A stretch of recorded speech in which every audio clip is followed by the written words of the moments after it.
Olá! Chegando, pessoal. Pegando aqui campanha eleitoral. Vamos falar de campanha eleitoral, não somente de campanha oficial, vindo de candidatos, mas vamos falar também de campanha no sentido de diálogo, de virar voto, de conversar com as pessoas, entender as demandas, como que a gente se comunica sobre isso e afins. Começando aqui com uma resolução do TSE, que eu acho que é muito importante para o nosso contexto. Seção 2 de resolução, desinformação na propaganda eleitoral. Então, essa resolução de 2019, ela tem essa seção específica, artigos 9, 9A, que tratam de informação falsa e que é muito relevante pra gente, não só no sentido da gente estar falando do problema de fake news, né? Fake news que estão sendo passadas pela direita.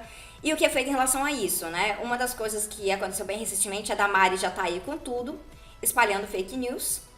E aí o que acontece? Desinformação na propaganda eleitoral. Rolou o negócio da Damares recentemente, né? Falando de cartilha de crack, aquela mesma história, os mesmos pânicos morais que são utilizados pela extrema-direita, que estão tratando de questões realmente de distorcer algumas pautas, bem pegando aquele fundinho de verdade. Então, por exemplo, se a esquerda tem uma tendência a tratar de redução de danos, e deveria, uma tendência a falar de descriminalização das drogas, e deveria, e provavelmente de legalização, e deveria, o que eles vão fazer? Eles vão pegar um pedacinho daquilo ali e vão extrair para criar um grande pânico moral. Então, eles vão empacotar no formato de informação falsa mesmo.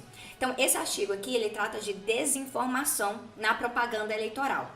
É interessante a gente mencionar aqui, porque ele está falando de propaganda em si, não da comunicação geral, né? Então, no artigo 9, tem a utilização na propaganda eleitoral de qualquer modalidade de conteúdo, inclusive veiculado por terceiros. Então, é uma informação vindo de uma campanha, mas não é diretamente o candidato, mas terceiros. Pressupõe que é candidato, o partido, a federação ou a coligação tenha verificado a presença de elementos que permitam concluir com razoável segurança pela fidedignidade da informação. A fidedignidade já é uma palavra boa para um trava-língua aí. Sujeitando-se as pessoas responsáveis ao disposto do artigo 58 da Lei 9.504 de 1997, sem prejuízo de eventual responsabilidade penal. Então, as campanhas têm a tarefa de estarem avaliando os seus materiais. E aí, se os seus materiais, uma hora estão sendo divulgados por terceiros, e aqueles materiais estão com informação falsa, você já tem um problema, porque você tem a responsabilidade de estar averiguando aquilo ali. E aí se pressupõe, a partir disso aqui, que as candidaturas estariam avisando também, gente, essa informação é falsa, não pode divulgar isso, vamos retrair. Então, mantendo o alerta, porque a gente sabe que não é verdade. E aí o artigo 9A fala, é vedada a divulgação ou compartilhamento de fatos sabidamente inverídicos ou gravemente descontextualizados. E aqui eu acho que é chave pra gente. Boa tarde, Bruno. Gravemente descontextualizados, aquilo que eu falei. Pegou um negocinho, por exemplo, esquerda falando de redução de danos e transformou em uma cartilha para as pessoas saírem usando crack. Isso é um grave, né, um ato grave de descontextualização. E aí que atinge a integridade do processo eleitoral, inclusive os processos de votação, apuração e totalização de votos. Outra informação muito importante aqui, que tem a ver com aquela discussão que a gente teve na sexta-feira sobre Bolsonaro e esses ataques em relação às urnas, a integridade do processo eleitoral em si.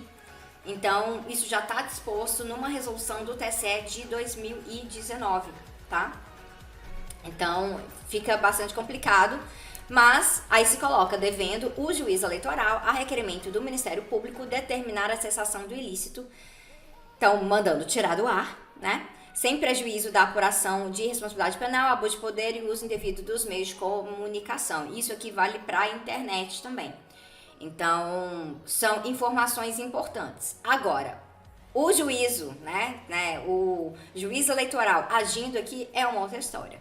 Então, a gente já tem alguns casos nesse período de pré-campanha, porque agora que vários partidos já tiveram sua convenção eleitoral, e na convenção eleitoral eles afirmaram quem realmente vai ser candidato ou não, Isso é muito importante porque um monte de gente já falou, né? Ah, tá bem, todo mundo pré-candidato isso, pré-candidato aquilo. Mas uma das questões de falar pré-candidato não é só por conta de não estar ainda no período oficial de campanha. É também porque, estando pré-candidato, você ainda não está registrado como candidato no TSE. Então, você não foi avaliado ainda no tribunal eleitoral para ver se, por exemplo, você é uma pessoa elegível, se você realmente pode se candidatar. E também a parte de que quem registra você é o partido. Né? A gente tem um sistema no Brasil em que, para você ser candidato, você tem que fazer parte de um partido. Então, agora tiveram as convenções eleitorais de vários dos partidos já. E aí, quando essa pessoa tem a sua candidatura afirmada na convenção eleitoral, ela passa tecnicamente de pré-candidata para candidata, porque o partido está ali, ó, homologando a candidatura da pessoa. E aí, várias dessas pessoas já podem olhar assim, ó, a candidatura está lá, né, sendo deferida, no processo de deferimento. E aí, a gente vai saber, a partir do momento que o TSE vai avançando isso, se foi deferido ou se não foi deferida. Até o dia 16 de agosto, que é terça-feira da semana que vem, quando começa oficialmente o período eleitoral de campanha. Então, quer dizer que muita gente já pode sair se afirmando candidata agora, mas ainda está em pré-campanha. Não confundir as coisas, né? Então, pré-candidato e pré-campanha não segue exatamente o mesmo calendário, porque a questão da afirmação da candidatura vem um pouquinho antes, nesse processo de homologação, que vem antes do começo oficial da campanha. Importante pra gente lembrar, então, assim, ó, por isso que as pessoas já estão falando assim, hoje eu vi um videozinho lá que era o Chavoso com o Léo Pericles com o Renato Freitas. E aí o Léo falando, eu sou candidato à presidência da República. Ele já pode falar que é candidato, mas, por exemplo, ele não pode sair falando o número da UP ainda. Então ele não pode pedir voto ainda, porque ele ainda não está em campanha. A campanha começa terça-feira que vem, dia 16 de agosto, tá? Então, é um pouco disso aí. Próxima informaçãozinha para vocês sobre o dia 16. Então, um pouquinho pra gente se situar o que pode e o que não pode ser feito durante a campanha. Porque se nós estamos partindo do pressuposto aqui que quem vai fazer campanha não é só cabo eleitoral e não são só as pessoas que são militantes organizadas nesses partidos destacadas para fazer as campanhas, mas todo mundo, é importante a gente saber das regrinhas. As leis eleitorais são sempre uma bagunça pra mim também, então eu tive que me atualizar novamente esse ano, pegar as cartilhas, porque muda com muita frequência, né? Muda com muita frequência.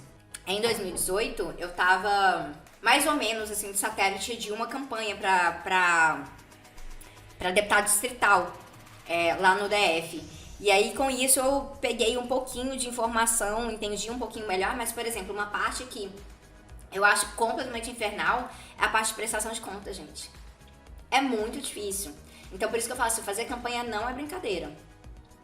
Sair para candidato sem você ter assim uma equipe forte ali para lidar, porque você tem que guardar recibo de tudo. Você tem que tomar muito cuidado de como você tá fazendo campanha no sentido de arrecadação também, arrecadando dinheiro, quais são os meios pelos quais você pode arrecadar dinheiro, quais são os contextos pelos quais você pode arrecadar dinheiro.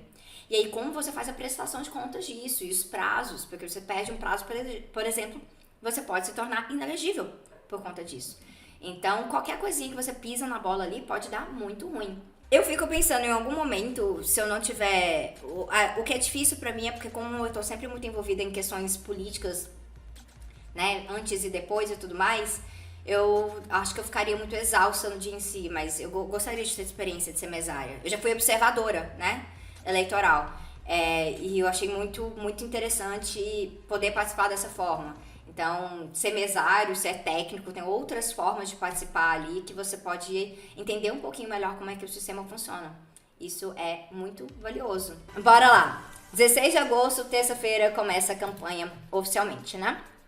Então, propaganda eleitoral, inclusive na internet. Aí vocês estão vendo, a gente tem aqui tanto a lei de 1997 quanto a resolução de 2019. Importante porque a resolução remete à lei anterior, mas ela é muito mais atualizada. E aí, As eleições, primeiro turno, é dia 2 de outubro, domingo. Então, a campanha do primeiro turno vai de 16 de agosto até 1º de outubro de 2022. E aqui vem os candidatos, os partidos, as federações e as coligações podem fazer funcionar entre as 8 horas da manhã e 22 horas alto-falantes ou amplificadores de som nos termos do artigo 15 da resolução. Então é aquela coisa que, né, carro de som no geral só pode ir até 10 da noite do sábado, ali. Então, essa parte de você fazer campanha no geralzão para atrair muita gente, para muita gente ouvir. Tá? E aí, data a partir da qual, né, de 16 de agosto até 29 de setembro, candidatos, partidos, federações, coligações poderão realizar comícios e utilizar aparelhagem de sonorização fixa. Então, entre as 8 da manhã até meia-noite, podendo ser prorrogado 2 horas se tratar de comício de encerramento de campanha. Então, vai até 29 de setembro. Então, vai até a quinta-feira.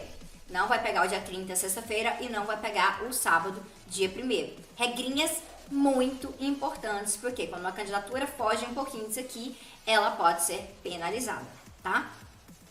Dia 16 de agosto até 22 horas do dia 1º, sábado, pode distribuir material gráfico, fazer caminhada, carreata ou passeata, acompanhadas ou não por carro de som ou mini trio. Então, se você tiver ali em campanha 20 pessoas andando juntas, não tem megafone, não tem carro de som, não tem mini trio, e tá ali com bandeiras e material gráfico no geral, mas, e aí passa de 22 horas, pode dar problema, já entra em campanha ilegal. Não estava fazendo todo o escarcéu, mas é campanha ilegal. Então, são regrinhas muito importantes. Essa lógica do 10 da noite ali do dia anterior vale muito pra gente internalizar, né? Até porque assim, não é bom pisar na bola, porque pisando na bola é muito fácil de ser pego, né, gente? Então, é bom se atentar para essas regrinhas. E aí, entre 16 de agosto até 30 de setembro, entra uma coisa que é importante pra gente falando de internet aqui. Pode divulgação paga, né?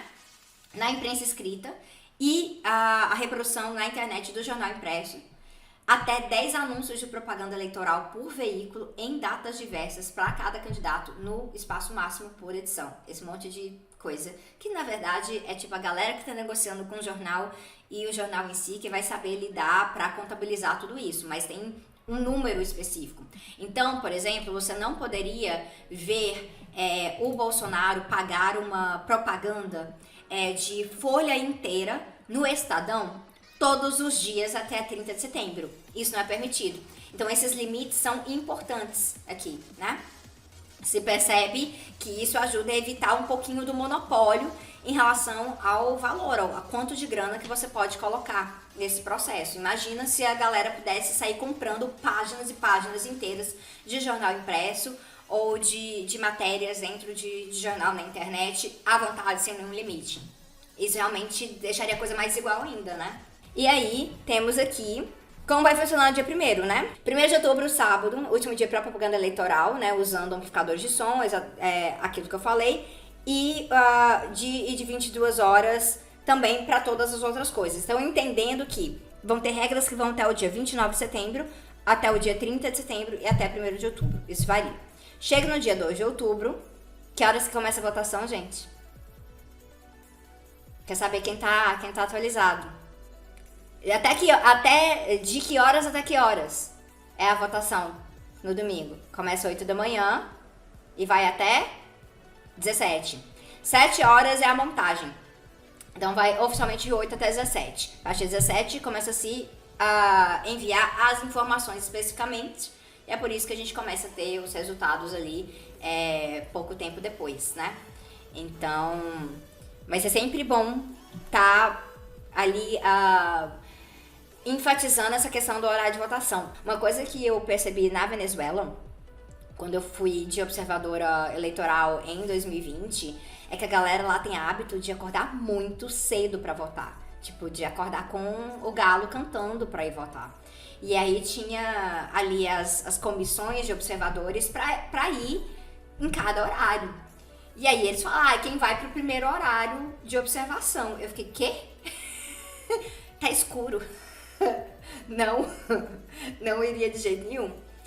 Mas nesse horário, geralmente vai, às vezes, algumas pessoas mais famosas, um senador, sabe? Alguém assim, votar, é até meio que interessante. Eu acho que na época tiveram, tipo...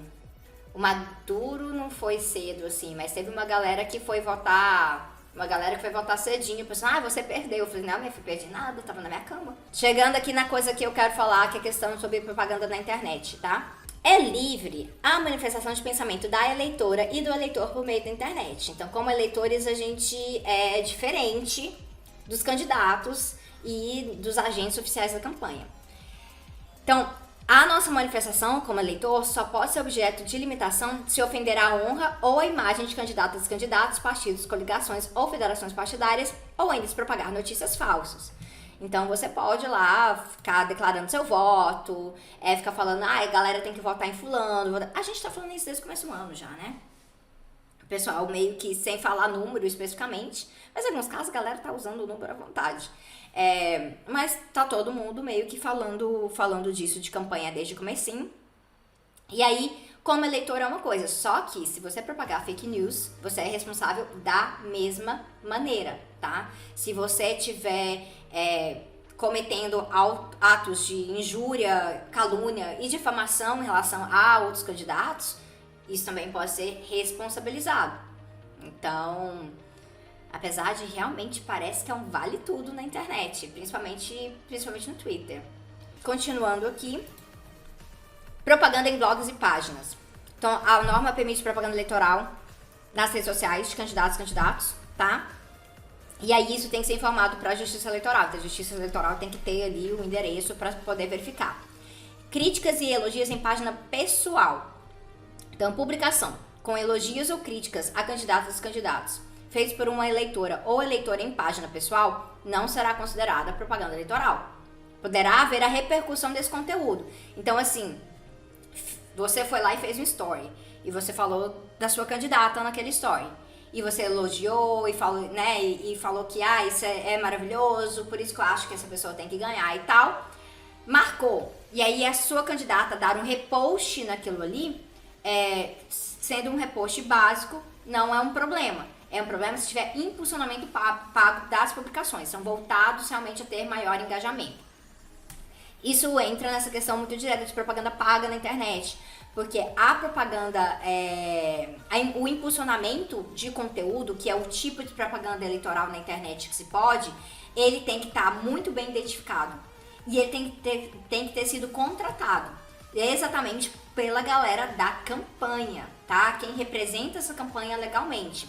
Então, onde tiver, ela vai estar identificada ali. E aí, apoiadores não podem sair impulsionando conteúdo, né? Isso pode gerar problema. E aqui tem uma informação que é muito importante no finalzinho, isso aqui é do TSE, né? Que a norma também proíbe a contratação de pessoas físicas ou jurídicas que façam publicações de cunho político eleitoral em suas páginas na internet ou redes sociais. Então, por exemplo, uma candidatura não poderia contratar o Tese 11 para fazer propaganda para essa candidatura. Não pode. E aí teve toda uma polêmica nas últimas 2 eleições, inclusive, mas principalmente em 2018, sobre influencers falando bem aí de candidatos específicos e que isso tinha sido uma diretiva vinda de uma agência. Então, não pode. Eu acho que é um trabalho, assim, infernal a gente mexer com campanha. Muitas vezes as pessoas perguntam pra mim assim, Sabrina, por que você não se candidata? Eu sempre falo, eu nunca vou me candidatar. Nunca vou, porque eu não tenho o menor interesse no cargo. Por que eu passaria pelo processo seletivo para um cargo que eu não quero ocupar? Né? Parte 1. Parte 2. O processo seletivo em si, que é o processo de campanha, é muito cansativo. Então, de ter estado de satélite numa campanha no passado, já foi um estresse na minha vida que eu não quero passar nunca mais. Então, assim, amigos meus que são candidatos, assim, nunca me chamem para compor a campanha direto de vocês. Não quero. Me recuso. E todo mundo sabe, que as pessoas gostam de mim, sabem que eu teria um piripaque. Envio de mensagens eletrônicas, também muito importante aqui, esse ponto. Resolução permite o envio de mensagens eletrônicas aos eleitores que se cadastrarem voluntariamente para recebê-las. desde que esses emissores sejam identificados, sejam cumpridas certas regras, tá? E tem que ser permitido descadastrar. Então, você não pode sair juntando um monte de número que você pegou, sabe, sei lá, onde colocar numa lista de transmissão. As pessoas têm que ter sido cadastradas voluntariamente, sabendo que é para receber aquelas informações da sua lista de transmissão. Então, uma coisa que eu vejo que muitas candidaturas estão fazendo é, por exemplo, criar um canal de Telegram e mandar para as pessoas, você quer ficar atenta? Então, clica aqui no meu canal de Telegram para ficar sabendo, que aí a pessoa pode clicar lá, receber e depois sair. Então, tem um pouquinho disso. Promoção de telemarketing, proibição de telemarketing e disparo em massa. E aí, esse aqui que é outro que é importante. Então, não pode fazer propaganda via telemarketing, não pode fazer disparo em massa de SMS ou de WhatsApp, o que seja, né? E aí, você pode ter multas, e assim, francamente, dependendo da campanha, essas multas são irrisórias, né? 5 a 30 mil, dependendo da campanha, 30 mil não é nada. Tem o direito de resposta, a propaganda na internet, mas aí entra naquele problema que a gente já discutiu na live passada, que é o fator da velocidade da informação. Então, você vai ter gente que divulgou uma inverdade, essa inverdade vai andar a 1000, vai passar por todas as redes específicas que querem reafirmar aquilo ali, mas se você divulgou aquilo ali, e aí vem alguém e divulga a contra-informação daquilo ali, você não tem a segurança de que aquele direito à resposta, que aquela informação contrária vai passar por todos os lugares, porque a gente já perde o controle. Então, uma coisa é assim, o jornal veiculou uma informação errada, no Jornal Nacional. Aí, no outro dia, no Jornal Nacional, sai o direito de resposta. Nem todo mundo que viu o Jornal Nacional ontem vai ter visto no outro dia, mas vai ter uma repercussão mais ou menos geral, porque vai pro mesmo veículo. Quando a internet, gente, uma vez que a informação começou a girar, a informação começou a girar. Então, o negócio fica muito puxado. E aí entra a parte da propaganda de imprensa, pra gente finalizar isso aqui, que na imprensa não será considerada propaganda eleitoral a divulgação de opinião favorável, desde que não seja matéria paga. Então, uma pessoa pode, assim, fazer uma coluna, uma opinião editorial, desde que não seja matéria paga. E que para diferenciar do que realmente é propaganda em si. Então, essas são coisas que a gente vai ver agora no próximo período. Então, isso conta, por exemplo, da gente já tá vendo Bolsonaro indo em podcast, né? Como no caso do Flow. O Lula fez um feat estranho aí no pod delas através da Anitta. Então, essas participações indo nos lugares varia muito. Uma coisa interessante pra gente destacar sobre regular essas coisas é que, por exemplo, a presença de debates tem obrigação, né? A emissora, uma vez que ela vai realizar o debate, ela tem a obrigação de chamar os candidatos que venham de partidos que têm mais de 5 representantes, se eu não me engano, no parlamento. Os outros é facultativo. E aí essa fica sempre sendo a questão, porque as emissoras só convidam os que são obrigados a convidar. Não convidam os que são facultativos. E isso acaba penalizando as candidaturas menores. E no nosso caso aqui, principalmente as candidaturas menores de esquerda, como no caso da candidatura do PCB, da UP e do PSTU, né? Então é importante a gente enfatizar isso.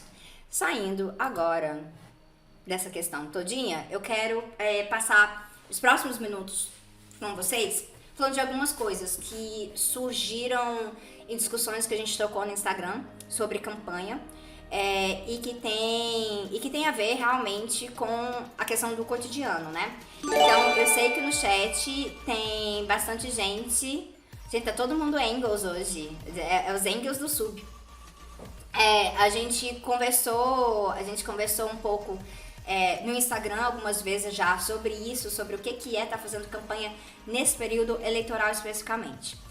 E muita gente vindo relatar como é que eu faço, porque eu quero fazer campanha para candidatos de esquerda e eu tenho uma família que é bolsonarista, eu tenho uma família que é de direita tradicional, mas ela no geral é muito anti-esquerdista, é antipetista, ela é anticomunista.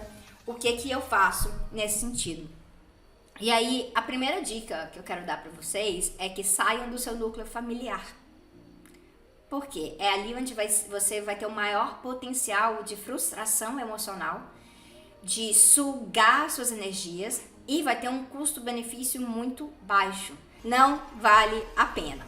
Se você fizer isso, faça sabendo dos riscos, sabendo, né, do que pode ter de consequência para você emocional e também do tempo que você investe. Por que eu tô falando isso especificamente?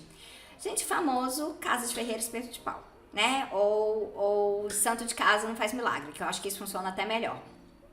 Santo de casa não faz milagre, porque a tendência é você começa a bater boca com pessoas da sua família que já são muito, muito afirmativas nas suas posições. E começa a ouvir, mas você é muito jovem, você não sabe do que você tá falando. E aí eles começam a cutucar coisas da sua vida e começam a trazer outros elementos mais à parte que meio que fogem do assunto. Você começa a rodear bastante a discussão e não fica naquele eixo especificamente. Então, a dica é exatamente o que o Ícaro falou aqui agora. Entendeu?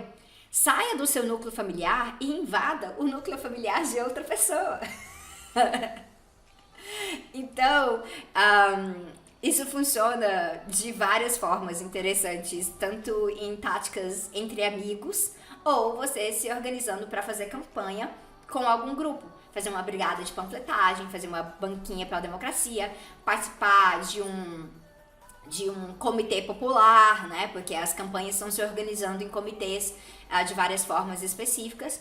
E é isso, então assim, ocupe esse espaço de estar ali tensionando, debatendo política, num local em que você não vai ter um apego emocional e uma pessoalidade que possa prejudicar o diálogo. Eu falo isso muito por experiência própria também, porque vocês imaginam gente, eu falo pra muita gente, né, no YouTube tem mais de 420 mil inscritos, a gente tá em todas as redes, eu viajo o mundo, então eu falo de política em vários espaços e dependendo das minhas relações pessoais, tem gente que eu nunca vou conseguir atingir. E eu diria que eu sou uma pessoa com bons argumentos, né? Imagino, se vocês estão aqui, vocês acreditam que eu trago bons argumentos. Então, isso me traz um desgaste que não vale a pena. Não vale a pena, que é gigantesco. E, nesse sentido, eu acho que seria importante a gente avaliar com cuidado, né, os nossos campos de batalha. Você não precisa travar essa batalha de fazer campanha sempre no lugar mais próximo de você e que te deixa vulnerável.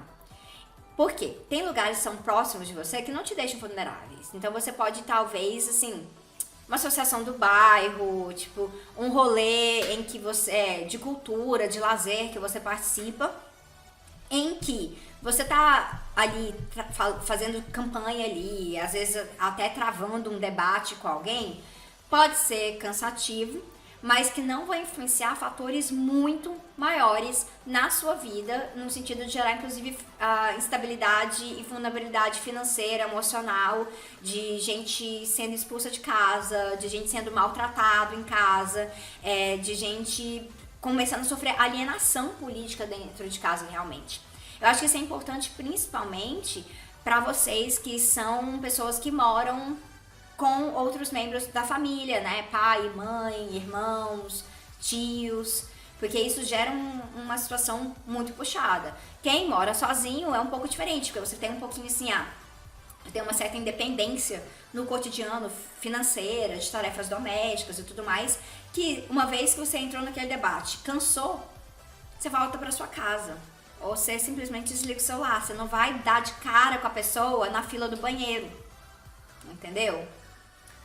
Imagina, você tá lá batendo boca com um bolsonarista da sua família e aí ele resolve se vingar de você usando o chuveiro por 1 hora. E aí você se atrasa pro trabalho. E assim, tem coisas do cotidiano que tornam essa questão de fazer campanha imediatamente, especialmente quando a gente está tratando de um momento extremamente polarizado, como é agora, muito, muito mais difícil. Então, a minha grande sugestão é você sair um pouquinho dos espaços em que a sua subjetividade é mais vulnerável e entrar em espaços em que você pode falar como alguém de fora, mas que ainda assim você esteja disposta a conhecer um pouquinho mais do que está acontecendo. Que entra no segundo ponto. Fazer campanha é uma via de mão dupla. Então, você não faz campanha simplesmente chegando para uma pessoa, pegando um papel e virando pra ela assim, ó, toma aqui, ó, vota no fulano, que fulano é muito bom. Dá vontade de colocar uma câmera escondida e acompanhar as pessoas pegando o papelzinho e jogando no lixo. Inclusive tem uma galera que fazia isso. O Casimiro já reagiu uma galera fazendo isso. Não foi o Casimiro que fez uns reacts, não é? Alguma coisa assim. Que a pessoa pegando o panfleto, aí você segue a pessoa até a pessoa jogar o panfleto no lixo, aí você vai lá e briga com a pessoa. Gente, isso acontece demais. Demais com Santinho, acontece demais em período eleitoral. Então, você na verdade vai estar poluindo, basicamente. Você vai estar jogando papel fora. Já está gastando o dinheiro da campanha. Campanha de esquerda, que tem as finanças limitadas, para fazer o panfleto. Aí você vai dar um panfleto de qualquer jeito, enfiando na cara da pessoa, assim, ó, bem no nariz da pessoa. E aí a pessoa vai, ok, ela vai guardar na bolsa e vai jogar fora quando ela chegar em casa, porque ela quer ser um pouco mais educada, não quer jogar fora bem na sua cara, ou ela vai amassar e jogar fora na sua frente mesmo. Já vi casos da pessoa amassar e jogar no chão, na frente da pessoa entregando o panfleto, tá? Então, nesses casos especificamente, você não está sendo efetivo com o seu recurso, com o seu material de campanha. Então vale muito mais a pena você ter uma estratégia de conversa, de diálogo, para que o panfleto não seja de onde você começa. O panfleto seja um meio para o seu diálogo, onde tem informações que possam ser relevantes. Então você tem que vender este panfleto para a pessoa. O panfleto tem que se tornar interessante para a pessoa. Um material de referência, para falar, isso aqui eu não sabia, para que ela tenha desejo, curiosidade de olhar para aquele panfleto. Então não saia enfiando panfleto na cara das pessoas, tá?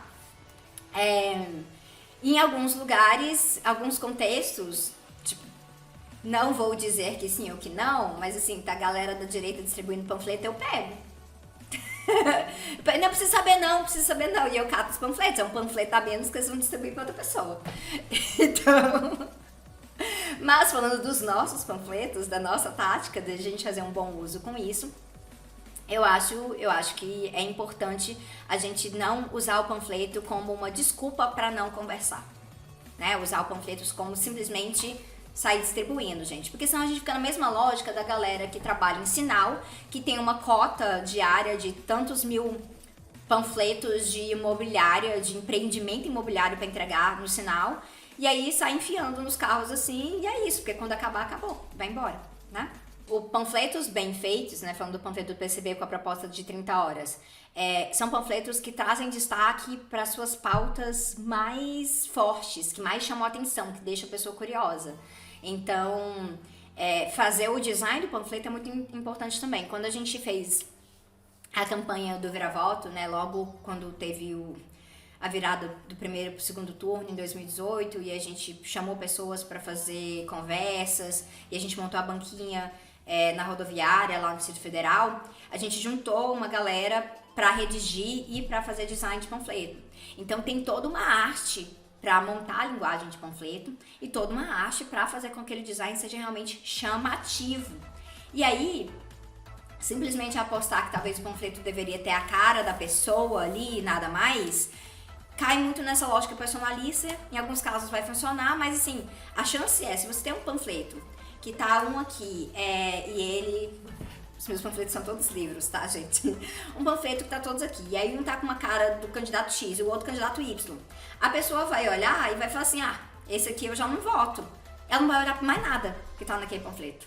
Mais nada. Ela simplesmente vai olhar a rejeição dela ali e vai falar, nesse aqui eu não voto. Nesse aqui eu voto e vai pegar e às vezes vai assim... já é convertido, então qual que é a função?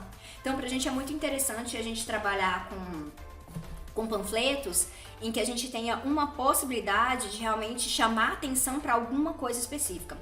Algo que a gente utilizou em outubro de 2018, por exemplo, foi falando justamente da PEC das domésticas e que, que o Bolsonaro tinha sido, aquele grande voto infame contra os direitos das empregadas domésticas. E como a gente estava na rodoviária, um ponto nos horários que passavam muita gente que trabalha como empregada doméstica, a gente chamou atenção para isso. E aí conversava com elas, isso aqui me afetou assim, assim, assado. Aí conversava com aquilo ali e falava, mas você sabia que o Bolsonaro é contra esses direitos? Então a gente chegava nesse assunto, a gente não partia né? A gente não partia do, ai, porque o Bolsonaro isso, aquilo. A gente comunicava a partir da experiência da pessoa, para aquilo ali fazer sentido, para a realidade dela ser uma realidade que dialoga com as pautas que a gente está apresentando, né?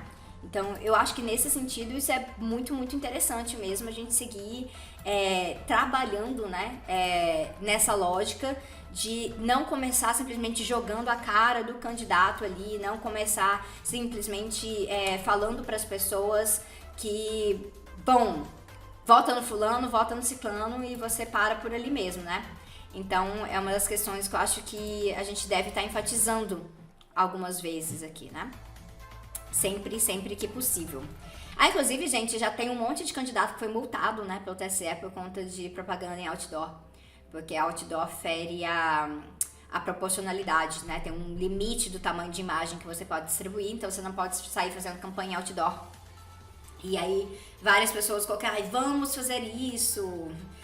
já foram enquadradas durante a pré-campanha, não somente por estar fazendo propaganda fora de época, mas por estar fazendo propaganda fora de época em outdoor. Então isso já está acontecendo. Na campanha oficial, você tem que ter ali a informação do partido e a informação do número, né, dessa candidatura. Mas eu tenho sempre uma recomendação para além disso. Você olhou para uma candidatura e você olhou para o número para o partido. Aí você vai nas redes sociais daquela pessoa e você vê que antes dessas informações oficiais, ela estava muito falando da pré-candidatura dela, mas ela nunca citava o partido, desconfie, tá? Fique bastante desconfiado, porque é algo que indica uma baixa fidelidade partidária, uma baixa organicidade com aquele partido, ou que a pessoa, na verdade, está, tipo...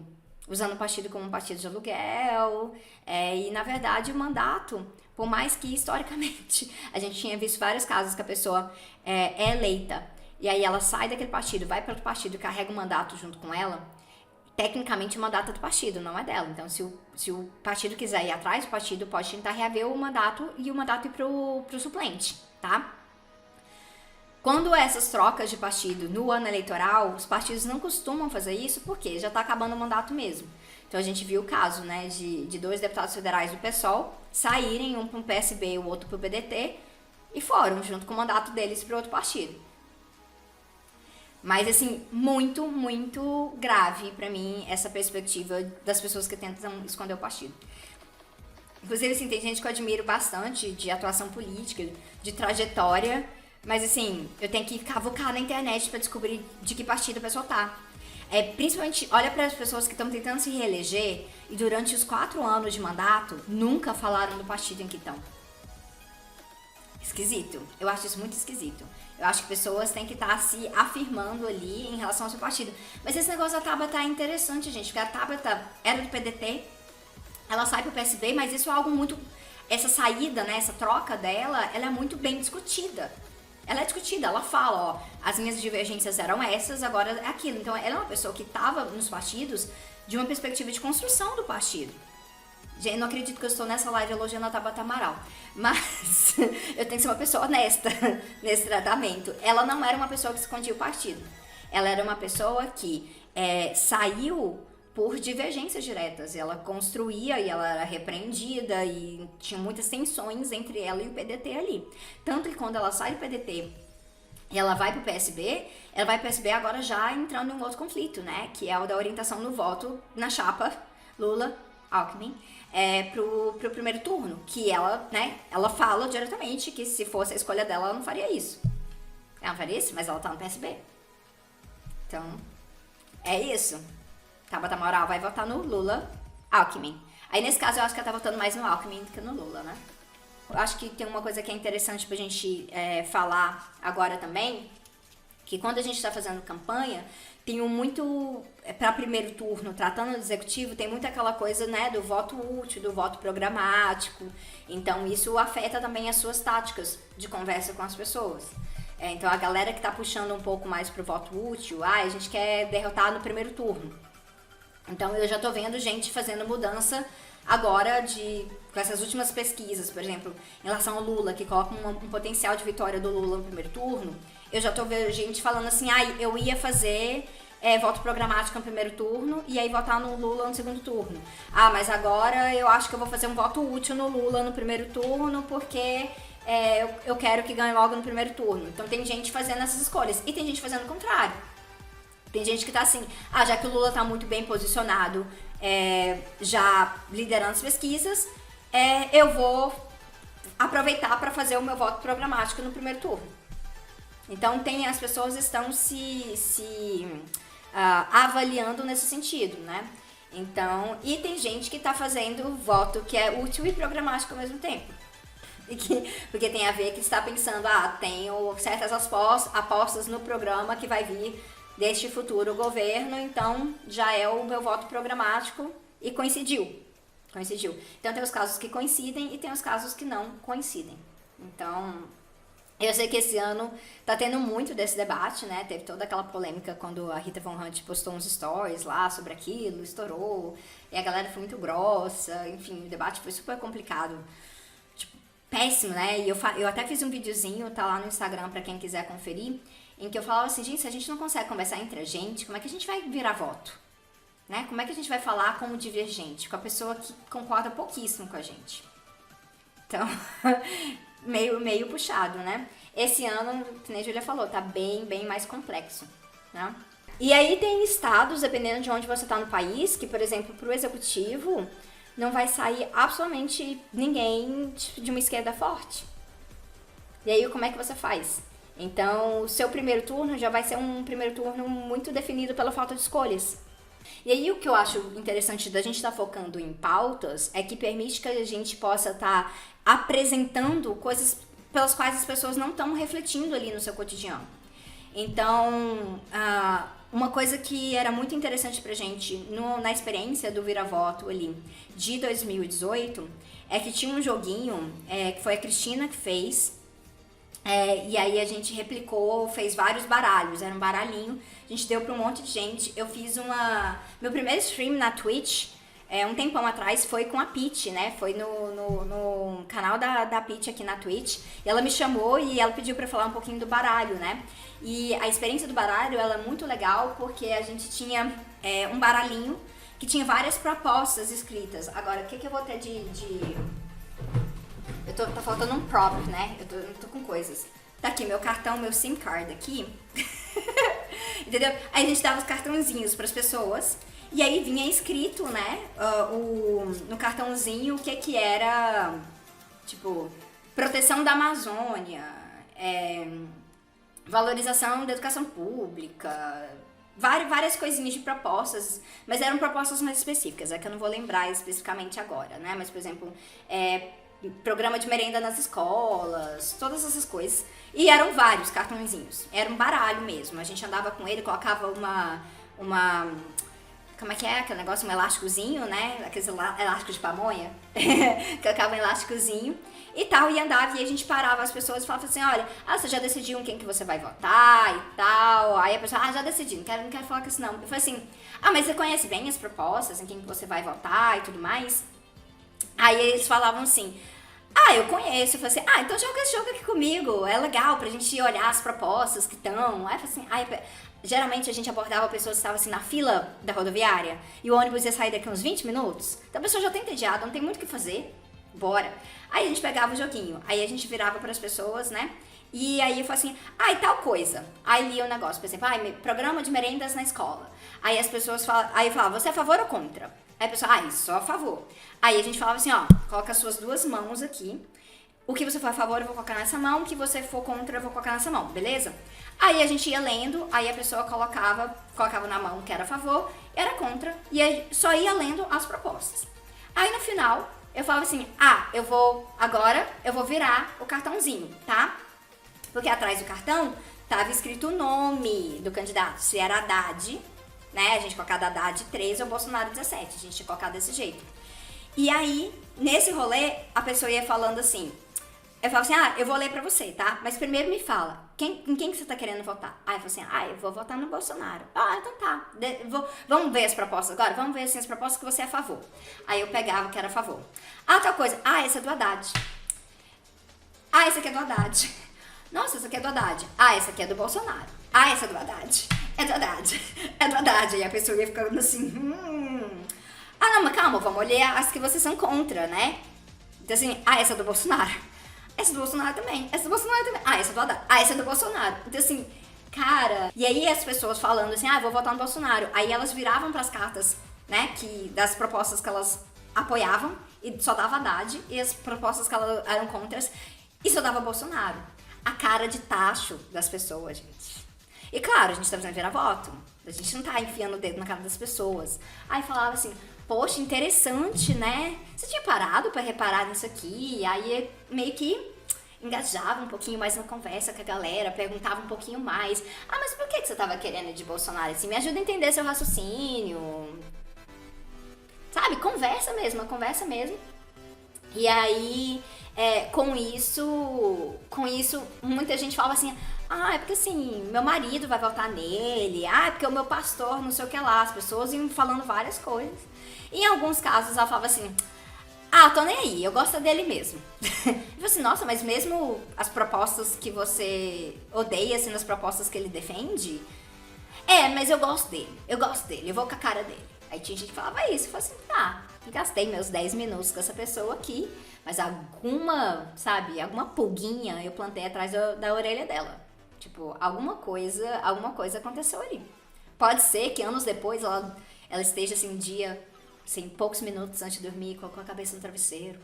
Ela, nossa, aquele dia na rodoviária, aquele baralho, se eu tivesse escutado aquela menina, né? Pode ser que ela nunca se lembre.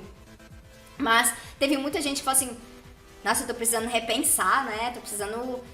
Não, eu não sabia de nada dessas coisas. Aí naquele exato momento, eu enfiava a mão na minha bolsa e tirava o panfleto. Tá vendo? Bom, se você quiser saber um pouco mais disso aqui, toma aqui o panfleto. Eu tô adorando que o Manifesto Comunista virou o panfleto dessa coisa inteira, porque o Manifesto Comunista é um panfleto, né? Ele é um panfleto. Ele foi escrito como panfleto. Aí veio tudo e falava assim, ah, esse é o panfleto. Então, assim, se você não tá sabendo exatamente o que aconteceu, porque que as propostas são essas, são aquelas, mas quiser saber mais, tome aqui este panfleto. E aí, eu espero que a gente esteja num ponto na sociedade que este aqui seja o panfleto que a gente esteja realmente distribuindo com mais frequência. Inclusive, a gente, com parceria com a editora Capaz de Terra, a gente mandou umas cópias lá pro Galo.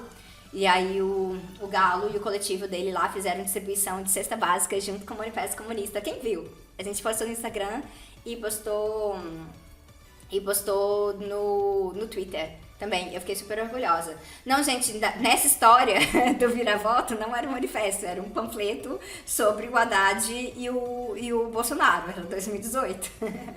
Mas é porque eu não estou com nenhum papel solto aqui do meu lado, só estou com livros aqui do meu lado. Então, assim, livros viraram panfletos e o meu cartão de SIM card virou meus cartãozinhos de baralho, porque eu estou sem materiais aqui lúdicos pra minha explicação. É isso que aconteceu, basicamente, né? Mas, cara, foi muito da hora, tipo assim, eu gostei. Esse do baralho é legal, eu acho que tem uma galera que tá montando o baralho novamente agora. Mas primeiro turno, o baralho, ele é muito polarizado, né? Ele funciona melhor, tipo sim e não, 2 candidatos. Então, acho que as banquinhas que a galera já tá montando, os comitês, não estão muito focados nisso agora, especificamente. Mas, assim, certamente, se tiver segundo turno, pode voltar a ser uma ferramenta bem interessante pra gente estar trabalhando, tá? O que que a gente estabelece, então? Importante não chegar enfiando o panfleto na cara das pessoas. Importante não chegar na cara das pessoas simplesmente falando do candidato e do número. Importante trazer pautas específicas que possam dialogar. Mas para você saber isso de dialogar, é importante você conhecer a pessoa. Então faça perguntas. Umas coisas importantes é você tá uma pessoa convidativa, né? Então você tá conversando com as pessoas na rua, você tá batendo de porta em casa, tá na praça, tá na rodoviária, tá no centro da cidade. Seja uma pessoa agradável. Então a gente percebeu, por exemplo, a galera que tinha muito de uma abordagem durante os anos, né? Porque eu já fiz campanha no Brasil e no Canadá, né? A galera que tem uma abordagem muito de gritaria costuma afastar uma certa parte demográfica, né? Então, assim, é muito mais legal você estar convidativo e não tá enfiando o panfleto na cara da pessoa. Mas assim, eu queria conversar com você sobre campanha e tal. Você tá pensando em quem que você vai votar? O que você faz? O que você faz da vida? Como é que... quantos anos você tem? Eu faço tal coisa. Tipo, se apresenta pra pessoa. Eu fazia isso demais. Aí eu me apresentava a pessoa, aí a pessoa falava assim, porque o meu nome é Guilherme. Aí eu falava, prazer, Guilherme, meu nome é Sabrina, tal. Você é daqui de Brasília mesmo? E conversa. São métodos que tomam mais tempo.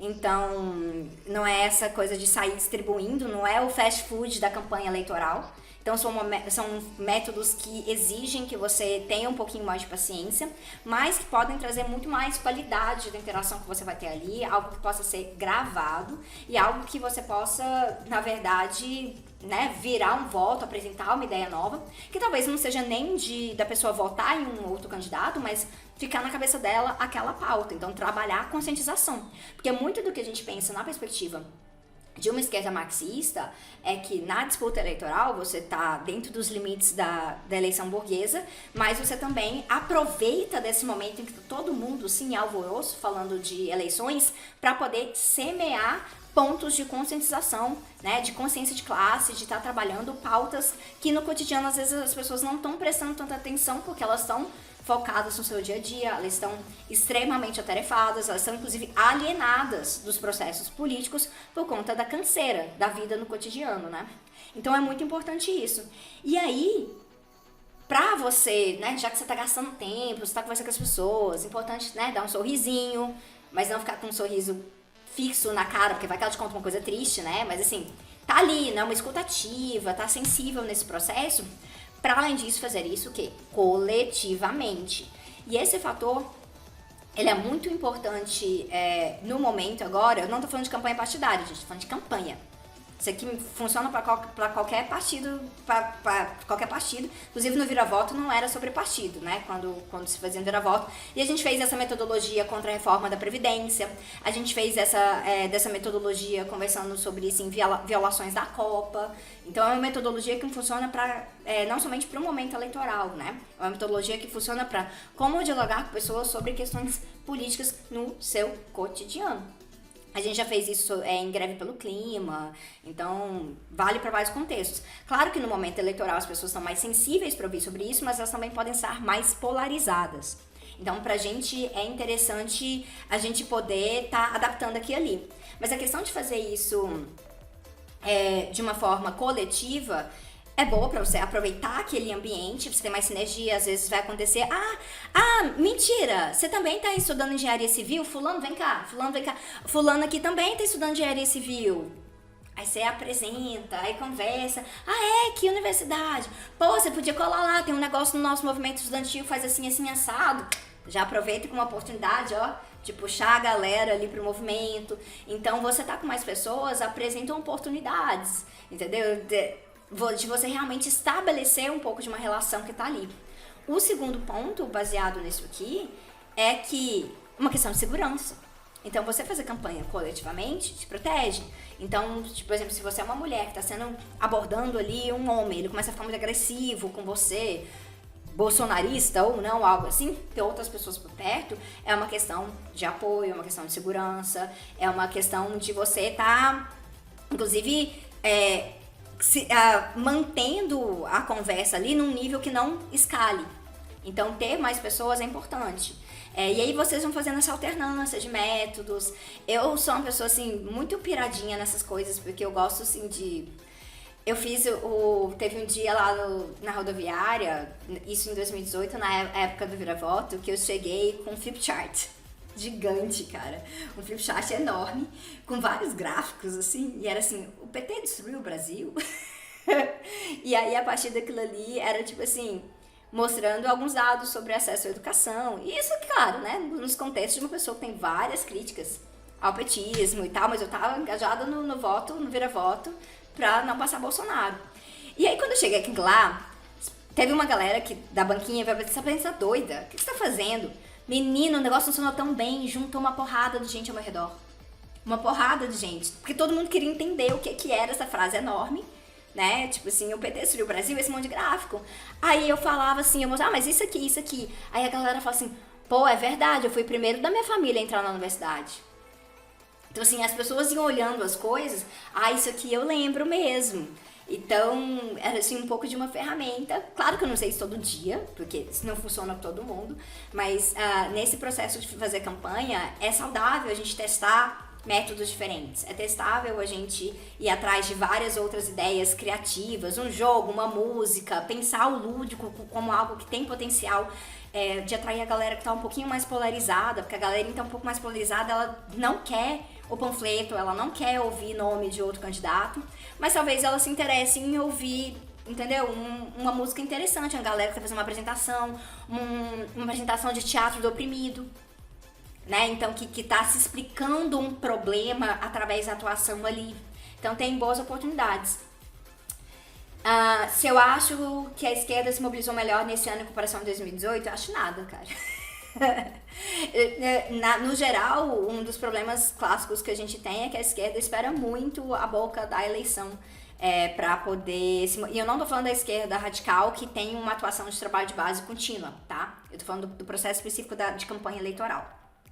Então, no processo de campanha eleitoral, o que eu sinto é que especialmente a esquerda, que está muito ao redor da figura do Lula, meio que entregou para Deus, e aí Deus nesse caso é o Lula na história, e assim, você faz um negócio aí.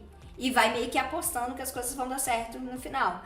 O MST tá com umas iniciativas interessantes, comitês populares, que já tem de alguns meses, mas, por exemplo, isso não explodiu ao redor do Brasil ainda. Então, essa questão de estar fazendo brigadas de campanha mesmo, fora da militância que já é bem organizada, então a galera que já assim, uma militância socialista, que já é organizada, que já faz isso com frequência, fora desses núcleos, não é algo que está generalizado. E ainda tem muito a ideia de que assim, eu sou eleitor, eu não faço campanha, eu sou só eleitor. Né? Então, fazer campanha não é só você estar atrelado a uma candidatura específica, né? Aquilo que eu falei, por exemplo, eu não tenho a menor vocação para ser tesoureira da campanha de alguém, para ser assessora de imprensa da campanha de alguém, não tenho vocação para isso. Mas isso não significa que eu não vou fazer campanha. Então, fazer a campanha é algo que você pode juntar alguns amigos de vocês aqui e juntando esses amigos, assim, vamos pegar os panfletos de candidato tal, de partido tal e tal, vamos montar uns panfletos só sobre pautas. Tipo assim, para perguntar para as pessoas sobre algumas coisas específicas, assim, vamos falar de reforma urbana. Monta um panfleto com seus amigos, imprime, e aí sobre reforma urbana e conversa com as pessoas sobre reforma urbana. E aí depois você pode plantar uma coisa sobre uma candidatura, sobre um partido, ou ficar com a conversa sobre reforma urbana como uma maneira para a pessoa fique com essa ideia aqui, entendeu? Fica a reflexão, que é a minha figurinha favorita do WhatsApp, né? Alguém tem essa figurinha? Essa figurinha é maravilhosa. Que é uma figurinha que é, tipo assim, da física mesmo. Tipo, vem, faz assim, e aí embaixo, fica a reflexão. É maravilhosa. Amo. Então, às vezes, você quer que a pessoa fique com a reflexão, e você pode fazer isso. E agora eu quero fechar a live de hoje falando de uma outra coisa, que eu, inclusive, vi que surgiu um pouquinho aqui no chat, que é importante. O Ideias para a Luta foi um livro que a gente usou no Fundamentos, esse ano, então foi o livro do mês de junho. Para quem não sabe, o Fundamentos é o meu clube de leitura do Tese 11. A gente funciona no primeiro semestre do ano, né? Então, tem várias pessoas que estão aqui no chat que participaram do Fundamentos. E o Fundamentos, ele volta em janeiro do ano que vem com outros livros. Então, a gente lê 6 livros em 6 meses. E este aqui foi o livro do mês de junho. Esse livro saiu pela Expressão Popular e o PDF é gratuito dele no site da Expressão Popular, que é uma editora que assim, publica várias coisas que a gente gosta muito do catálogo. E é da Martha Harnecker, que foi uma pensadora chilena de altíssima importância realmente para o pensamento de esquerda latino-americano.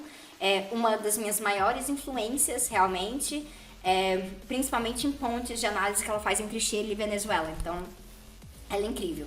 E uma das coisas muito, muito legais que existem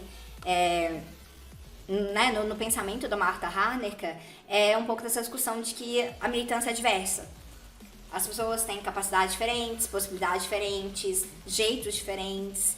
Isso tem influência de tempo, isso tem influência de personalidade. Então, obviamente, isso também afeta campanha, tá? Então, nem todo mundo tem a vocação de sair distribuindo panfleto na rua, de fazer campanha cara a cara. Não se martirize por isso. Não se penalize por isso. Porque nós temos que ser acolhedores com nós mesmos, né? Como é que a gente vai ser acolhedor com o resto do mundo se a gente não é acolhedor com nós mesmos? Mas eu também penso de uma perspectiva também de militância anticapacitista, né? Na neurodivergência, porque muitas vezes a gente pensa a atuação militante numa lógica muito neurotípica. Então, você tem que fazer assim, você tem que fazer daquele jeito, você tem que falar nesse tom, você tem que olhar no olho desse jeito especificamente. Então, é tudo baseado na lógica neurotípica.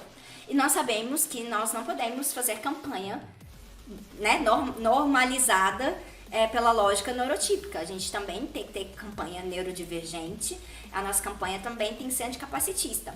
Então, nessa perspectiva, vão ter outras formas de atuação.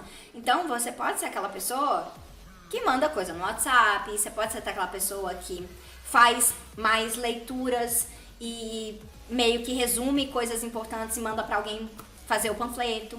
Você pode se dedicar de formas diferentes, né? Você pode pensar como é que eu posso estar atuando aqui. Então, por exemplo, eu nesse exato momento, eu estou envolvida com campanha no Brasil de 200 formas diferentes estando na Alemanha antes de eu voltar para o Brasil. Quando eu voltar para o Brasil vai mudar um pouquinho essa dinâmica, mas o projeto de eleições já está fazendo campanha, eu tenho conversas, diálogos com candidaturas diversas, com colaboração de escrita de programa também, coisas que eu estou fazendo há muitos meses. Então, cada espaço vai possibilitar que você tenha uma atuação um pouco diferenciada, que se encaixe nas suas necessidades, nas suas capacidades, tá? De uma forma que você não se pressione demais. Não se pressione demais.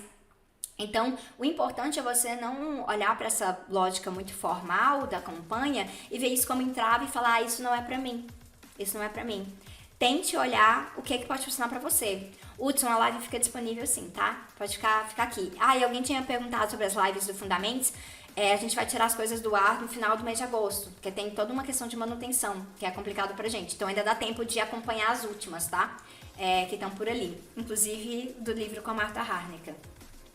Mas aí eu recomendo muito, vou até pegar. Eu amo tanto esse livro, gente, vocês não têm noção. Aí eu abri, eu não sei assim, quem é crente, que tá aqui ou quem já foi crente, quando eu era crente, eu tinha um negócio assim, Deus vai me inspirar e vou abrir a Bíblia. Nesse exato momento aqui eu vou ler uma coisa que eu preciso ler. Não é a Bíblia, mas é o livro da Martha Harnecker. E é bizarro porque eu abri justo quando ela tá falando de campanha. Gente, é sério. Vocês estão olhando aí viram que eu não mexi o dedo, tá? É exatamente onde eu abri. Aí tem aqui. Ela tá falando de uma coleta de assinaturas relacionadas a uma crise específica na época, um referendo de uma lei, é um outro contexto. Que ela tá falando aqui, tá na página 56 do livro, tá?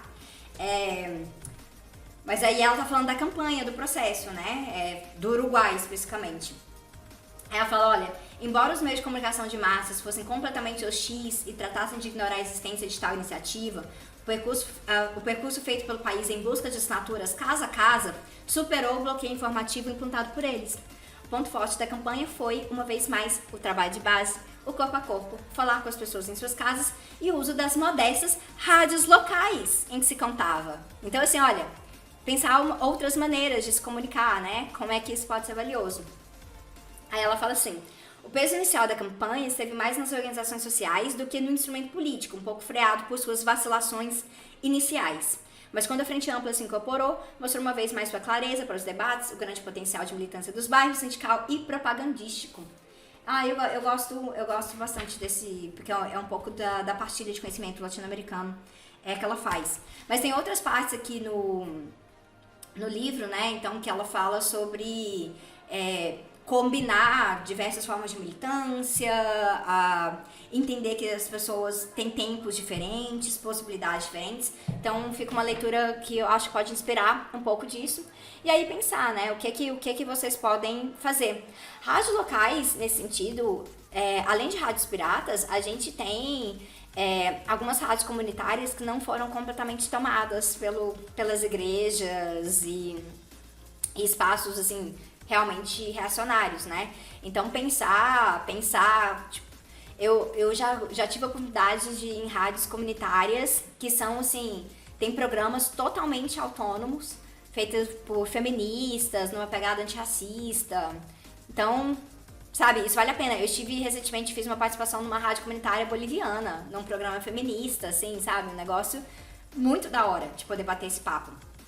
Então, isso é importante. Não, gente, vocês sabem que, assim, a Record, o Edir Macedo domina a rádio comunitária, né? É um negócio absurdo. Eles têm rádio espalhado no Brasil inteiro. E aí, aproveito para deixar o jabá do episódio do Entre Teses, que saiu ontem, que é o Desinformação para Dar e Vender, com a Jana Viscardi e Helena Martins, em que a gente falou muito dessa estrutura de comunicação ao redor do mundo. Então, mas muito focado no contexto brasileiro, o que isso significa em termos de regulamentação da mídia, o que isso significa em termos de fake news, trabalhar com internet, o fator disso eleitoral e assim por diante. E uma das mensagens que eu deixei nesse episódio é justamente que a gente não pode cair nessa ideia de que assim, a rádio é irrelevante por conta da internet, a rádio é essencial. Não por acaso a Jovem Pan aposta muito na rádio, né? E aí a gente sabe como isso influencia, por exemplo, a perspectiva de motorista de aplicativo, de taxista, de pedreiro, de empregada doméstica, né? De muita gente que tá ouvindo rádio no seu cotidiano enquanto trabalha. Então, pra gente é importantíssimo. Saiu uma matéria recentemente sobre a Jovem Pan, eu acho que foi na Piauí. Foi na Piauí? Foi na Piauí. Recomendo darem uma lida, viu? Sobre, tipo, como a Jovem Pan foi ficando cada vez mais bolsonarista.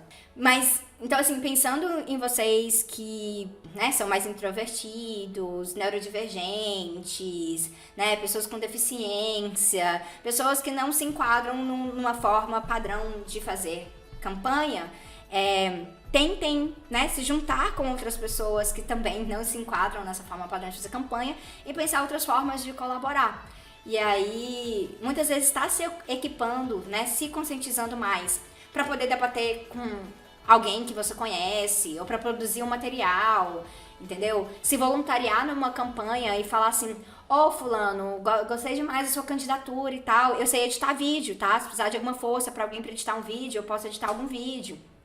Então, tem outras formas de doar seus talentos, seu tempo, suas capacidades para poder colaborar, que não é necessariamente você estar no meio da rua falando com estranhos, distribuindo panfleto, né, e falando das candidaturas diretamente.